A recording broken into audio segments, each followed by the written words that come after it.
سمجھا جائے. یہ دل گردے کی بات ہے. یہ کتنی بڑی بات. تو ایک تو ان کی موت نے ہلا کر رکھ دیا, اور ایک یہ رشید خان, اللہ پاک نے عجیب صلاحیت عطا فرمائی تھی.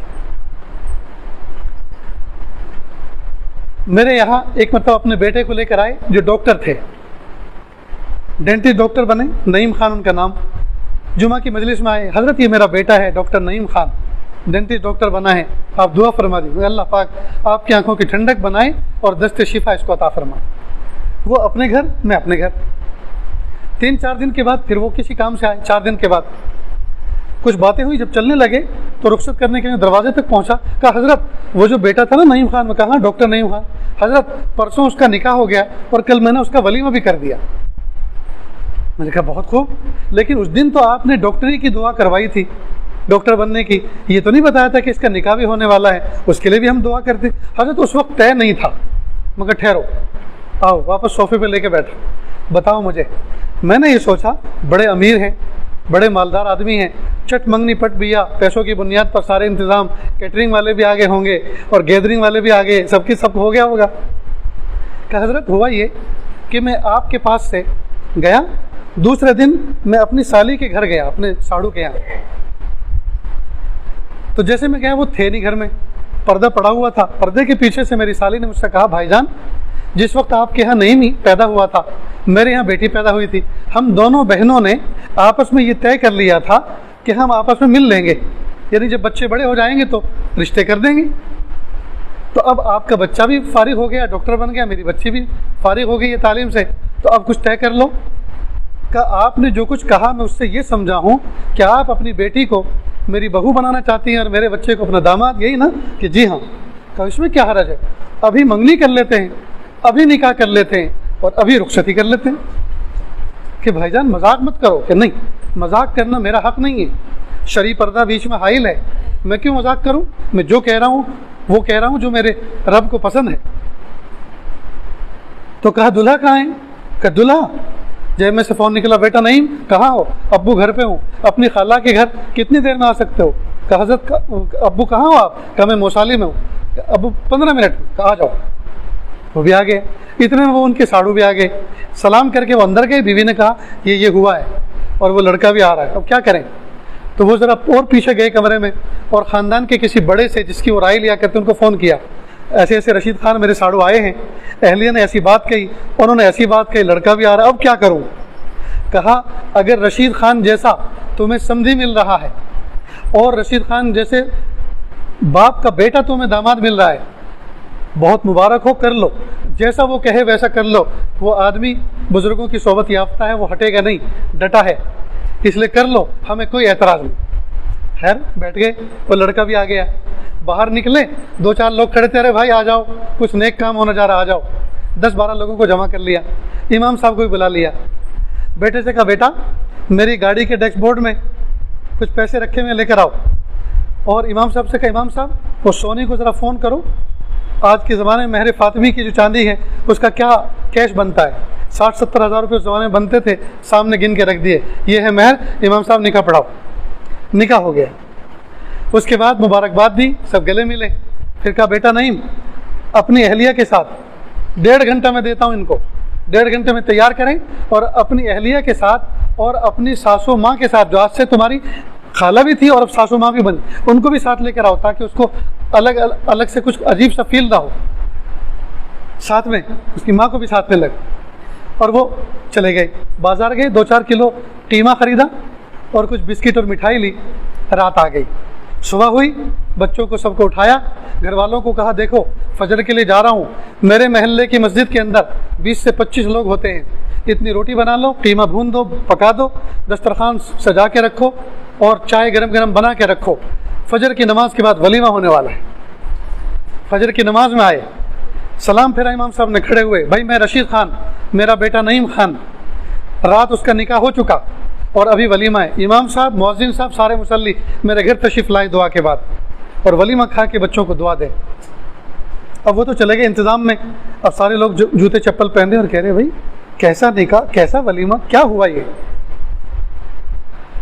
لوگوں نے کہا کہ وہ کوئی بیوقوف آدمی تو نہیں تھا جس نے پاگل پن میں ایسا کچھ کہا. وہ کیپیبل آدمی ہے, جو کہا اس پہ یقین کرو, چلو اپنی آنکھوں سے لائیو دیکھ لیتے ہیں کیسا ولیمہ ہوتا ہے. فجر کے بعد گئے تو دیکھا قیمہ جی اس میں خوشبو پھوٹ رہی تھی اور مہک رہی تھی, دسترخوان پہ مٹھائیاں سجی ہوئی تھی, بسکٹ رکھے ہوئے تھے, گرم گرم چائے حاضر تھی. سب لوگوں نے ناشتہ کیا اور دل سے مبارکباد پیش کی. میں نے کہا رشید خان مبارک ہو تم کو, مجھ جیسا کوئی آدمی اگر سادگی کے ساتھ نکاح کرتا تو لوگ مجھے یہ تانا دیتے مولوی صاحب کے پاس خرچ کرنے کو کچھ تھا نہیں, تو سادگی کی آڑ میں, سنت کی آڑ میں اپنی غربت کو چھپا لیا. لیکن آپ جیسا کروڑ پتی آدمی جب ایسا کام کرے گا جی تو یہ مثال بنتا ہے آنے والی نسلوں کے لیے. اور نہ جانے کتنوں نے, پھر میں نے باقاعدہ, میرے یہاں ایک منتھلی میگزین نکلتی ہے دوائی دل نام کی, اس پہ اس کو لکھا اور الگ سے بھی ہینڈ بل بنا کے اس کو تقسیم کیا, شادی ہو تو ایسی. میرے بھائیوں کرنے کے کام تو بہت ہیں, کرنے کا ارادہ کرو تو کرنے والے تو بہت ہیں. یہی رشید خان جب انتقال ہوا میرا بہت دل ٹوٹا, میں اعتکاف میں تھا. عید کی نماز پڑھتے کے ساتھ ہی سیدھا میں نے گاڑی منگوائی بچوں سے اور سیدھا میں ان کی قبر پہ گیا. گھر کے سارے افراد انتظار کر رہے تھے, کچھ تعزیتی گفتگو ہوئی, پھر کچھ علماء صلاح میں بہت سی ان کی مناقب بیان کر رہا تھا. تو ایک عالم نے کہا حضرت میں ان کے گاؤں میں مکتب کی تعلیم دینے کے لیے جاتا تھا, ایک مرتبہ مجھے ملے اور کہا آپ ہمارے گاؤں میں بچوں کو پڑھانے آتے ہیں, تنخواہ تو ادارہ جو بھی دیتا وہ, لیکن ہر مہینے 2000 روپے میری طرف سے ہدیہ قبول فرمائیں. ہر مہینے مجھے 2000 روپے دیتے, اور جہاں بھی کہیں شادی بیاہ میں کسی جگہ ٹکرا جاتے چپ چاپ جیب میں سے کوئی بھی رقم نکال کے مٹھی باندھ کے میرے جیب میں رکھ دیتے تھے. ایک مرتبہ کہا کہ دیکھو مولانا آپ امت کے چھوٹے چھوٹے بچوں کو پڑھاتے ہیں, ہم آپ کا حق ادا نہیں کر پاتے. کئی مرتبہ خالی بیماری آتی ہے, اگر کوئی ایسا موقع پیش آئے جب بڑا خرچ سامنے آ جائے تو بے تکلف میرے آفس پر آ جانا, میٹنگ ہو رہی ہو تو دیکھ کے چلے مت جانا, فوراً میٹنگ میں آ جانا دروازہ کھول کے, اور یوں بھی مت کہنا پیسے دو, بلکہ یوں کہنا رشید خان آپ کے پاس جو میرے پیسے رکھے ہوئے ہیں نا اس میں سے 4000 کی مجھے ضرورت ہے. کیسا پردہ رکھتے تھے تاکہ کوئی یوں نہ کہے کہ ایک عالم بھیک مانگتا پھر رہا ہے سیٹھوں کی آفس میں آ کر, بلکہ سب کو یہ میسج جائے کہ یہ محتاج نہیں ہے, یہ تو اتنے بڑے آدمی ہیں کہ رشید خان جیسے آدمی کو پیسے استعمال کے لیے دیتے ہیں. اور نیت یہ کرنا آپ کی قسمت کے پیسے جو میرے پاس رکھے ہوئے ہیں آپ ان میں سے لینے کے لیے آئے. عامی آدمی تھا, بالکل عامی آدمی تھا, لیکن بزرگوں کی صحبت ملی, اللہ پاک نے کندن بنا دیا. کئی مدرسوں کے ذمہ دار تھے. حضرت مولانا غلام وستانوی صاحب دعوت برکاتہم کہ جو مدرسہ عقل کنواں میں ان کے جو اسٹاف کی مسجد ہے, اس مسجد کے سامنے بستی ہے, اس میں ایک مکتب قائم کیا جس میں حضرت مولانا غلام وستانوی صاحب دعوت برکاتہم کے ادارے میں پڑھانے والے اساتذہ کے بچے ان کی مکتب میں پڑھتے. اور بچے جب فارغ ہوتے یعنی سال پورا ہوتا, امتحان دیتے, اس میں پہلا نمبر لاتے, تو پہلا نمبر لانے والے بچیوں کو سونے کے بندے, سونے کے ایرنگ دیتے انعام میں. اساتذہ کو عمرے کا ٹکٹ دیتے, اساتذہ کی بیویوں کو, کسی کو واشنگ مشین, کسی کو grinder machine, mixer machine, juicer جیسی جیسی ان کی ضرورت ہوتی. فرماتے کہ اساتذہ کو خوش رکھنے کے لیے ان کی بیویوں کو خوش کرنا ضروری, تبھی تو وہ ان کو یکسوئی کے ساتھ پڑھانے دیں گی, ورنہ اتنے ٹینشن دیں گی کہ وہ پڑھائیں گے بچوں کو اور دماغ ان کا گھر کے کاموں میں رہے گا. ایسی نفسیات پہ کام کرنے والے آدمی, اللہ اکبر کرنا. فل حاضری والے بچوں کو بڑا بڑا انعام دیتے, تو اکثر بچے فل حاضری دیتے اور اپنی جیب خاص سے انعام دیتے. اللہ اکبر کبیر. اللہ. انتقال سے 2-3 مہینے پہلے میرے پاس آئے, حضرت میری ایک بیٹی ہے, ایک حافظ قرآن بچہ ہے, وہ چاہتا ہے کہ میری بیٹی سے نکاح کرے, اس کے ماں باپ لے کر آئے. تو میں نے کہا بھائی پہلے آپ میری بیٹی کو دیکھ لو, بچے کو دکھا دو, اگر پسند ہو تو پھر آگے کی بات. کہا پسند ہے, پسند ہے. کہا اگر پسند ہے تو چلو مولانا صلاح الدین صاحب کے یہاں چلتے ہیں اور وہ بتائیں گے کہ دین کا مزاج کیا ہے نکاح کا. چنانچہ آئے تو میں نے دین کا مزاج بھی سمجھایا اور رشید خان کا مزاج بھی بتایا. کہا بھائی, کہا سن لیا, میں ایسا نکاح کرتا ہوں, ایسا کیا ہے, اس کا بھی ایسے ہی کروں گا, آپ کو منظور ہو تو بتاؤ. کہا میں منظور ہے. چنانچہ 10-12 لوگوں کو اپنے گھر میں بلایا اور میں پہنچا اور کہا کہ حضرت میں نے ان کو کہا کہ صرف 3 آدمی آنا, لڑکے کا باپ, لڑکے کا دادا اور وہ لڑکا, اور مہر فاطمی کا مجھے شوق ہے کہ ایک سنت زندہ ہو جائے, سنت پر عمل ہو جائے, اور مجھے کچھ نہیں چاہیے. اور مجھے کہہ رہے کہ پتہ ہے حضرت میں نے کب بلایا ہے, دوپہر کو 3 بجے بلایا ہے, نہ وہ ناشتے کا وقت ہے نہ کھانے کا وقت, نہ کھانا کھلاؤں گا نہ ناشتہ کھلاؤں گا, نکاح کرو اور جاؤ اپنے گھر. اور دوسرے دن ان کے یہاں ولیمہ ہے اور وہ مجھے ولیمے کی دعوت دے رہے ہیں. میں نے کہا اگر غربا کی تعداد امیروں سے زیادہ ہوگی تو آؤں گا, ورنہ نہیں آؤں گا. دوستی پکی, رشتہ پکا.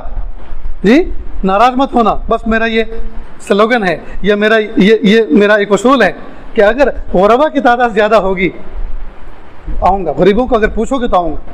مسجد کے مؤذن کو پوچھو, گاؤں کے مسکینوں کو پوچھو, بھیک مانگنے والے فقیروں کو روکو, کھانا کھلاؤ. اگر یہ تعداد ہوگی تو میں کھانا کھاؤں گا. چنانچہ گئے, جو ان کا ساتھ میں ایک دوست ہوتا ہے گاڑی چلاتا ہے, انہوں نے کہا رشید خان سمدھیانے میں جا رہے ہو یار, اور تمہاری جیب میں جو ہاتھ ایسے جاتے ہیں نا اس کی وجہ سے یہ کالا ہو گیا ہے, تو کپڑے تو بدل لو. کہ دیکھو اگر تمہیں مجھے اسی حالت میں گاڑی بٹھا کے لے جانا ہو تو چلو, نہیں تو میں ابھی اترتا ہوں. جب میں اس حالت میں نماز پڑھ سکتا ہوں تو ولیمے کی دعوت کیوں نہیں کھا سکتا؟ جب ان کپڑوں میں عمرہ کر سکتا ہوں, حج کر سکتا ہوں, حرم جا سکتا ہوں, تو میں اپنے سسرال سمدھیانے میں کیوں نہیں جا سکتا؟ میرے بھائیو, دین کو ہم سمجھنے کی کوشش کریں, دین کے مزاج کو ہم سمجھیں. یہ پیسہ شان دکھانے کے لیے نہیں. نواب لوگ تو دنیا سے چلے گئے, اور جو کار خیر کر کے گئے اللہ ان کو اس کا اجر عظیم عطا فرمائے. لیکن ہم خالی پینے کی نواب بنے پھر رہے ہیں, شیروانی جس میں ہر وقت پریشانی رہتی جی, اور شوٹیڈ اور بوٹیڈ. ہائے ہائے, ہم نے اپنی دولت کو اس مٹی کے بدن پہ خرچ کیا, کپڑوں پہ خرچ کیا. جو کپڑے دکھانے کے لیے پہنے جائیں, قیامت کے دن اللہ تعالیٰ اس کو ذلت کا لباس پہنائیں گے. میں کئی مرتبہ آئینے میں پگڑی باندھتا ہوں تو بار بار اپنے نفس کو ٹٹولتا ہوں. یہ اس لیے تو نہیں ہے کہ وہ علامۃ الدہر نظر آؤں, یہ اس لیے تو نہیں ہے کہ کوئی بڑا شیخ نظر آؤں, یہ اس لیے تو نہیں کہ ذرا میں ممتاز نظر آؤں سب میں, اس لیے تو نہیں پہن رہا. کئی مرتبہ پہنتے پہنتے کھول کے چھوڑ دیتا ہوں, صرف ٹوپی میں مسجد جاتا ہوں. مجھے اپنے نفس کا علاج خود کرنا ہے. ہم خود اپنے اوپر نگراں ہیں, ہم خود اپنے اوپر نگراں بنے. ہم سے بہتر نگراں کون ہو سکتا ہے؟ اپنے نفس کے ڈھکوسلوں سے, چوچلوں سے بچیں. اس نے ہمیں بڑا تباہ کیا ہے.